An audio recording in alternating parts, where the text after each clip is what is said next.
Here are the two questions given in units and dimensions in the NEET examination 2022. Let's have a look at the first question. The plane angle and the solid angle have. So what is the plane angle and solid angle? Let me explain that first, right? So angle is a plane angle is something like this. Angle means the two angles are inclined by what value. This is called something like angle.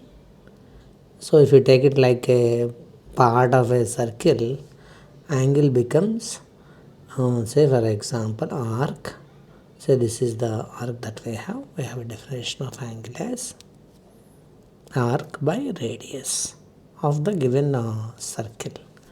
It is measured in a unit called radian in SI system. Angle in the other system, right? I mean degrees in the other system. But when it comes to the dimensions, arc is a length, radius is also a length. So m power 0, there is no mass term, there is no length term, there is no time term also. There is no length term because this length term and this length term in terms of dimensions gets cancelled. So angle is somebody who has a unit but no dimension. How about solid angle? Let me explain that too. Solid angle is also something like is an angle in a solid in 3 dimension, which tells you what is the depth of that point in a material and what is the projection that it can have. And we can write the formula for that solid angle is the angle, the area that it covers by the square of the radius. So that also has a unit of steradian.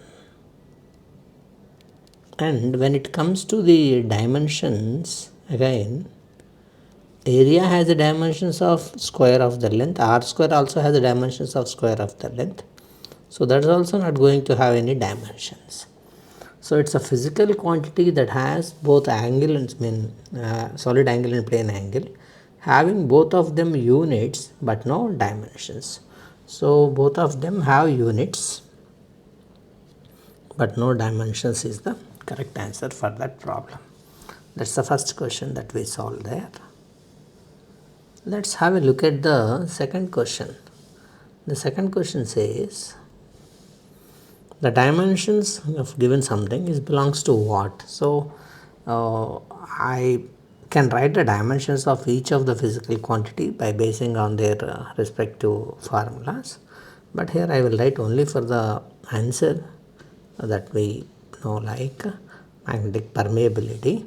Of course you can write for each of them and cross check, but here I am going to check only for the answer because that's going to take little more time than required, right? So what is magnetic permeability? Let me go there and try to prove that, right? Between the two poles having a pole strength of m1 and m2 separated by a distance r, there is a force of attraction or repulsion between the poles, and we know that force is inverse square law mu naught by 4 pi m1 m2 by r square. This is between two identical and between two simple poles, where m is called pole strength. It is measured with a unit called ampere meter. Let us write dimensions of this equation both on left hand and right hand side, because whenever you write a physics equation it has to be dimensionally correct according to principle of homogeneity.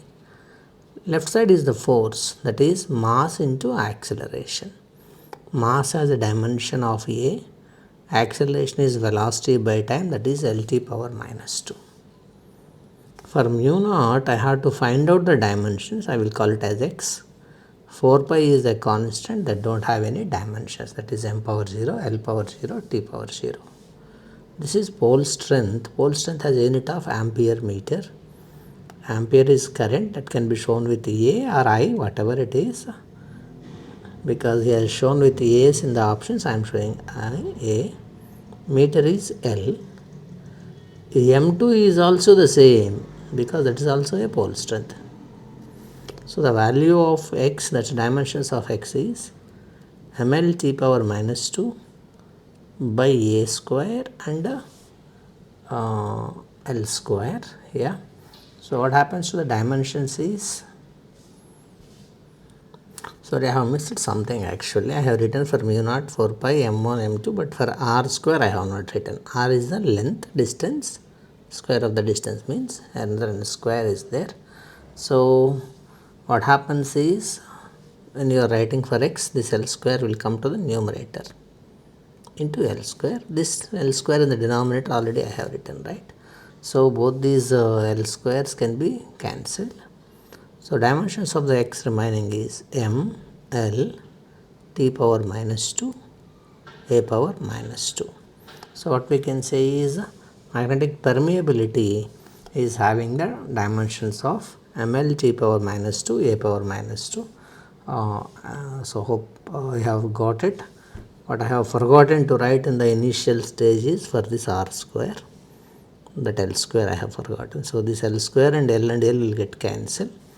What is remaining is actually that L itself. That's how we solve this question. Thank you for watching.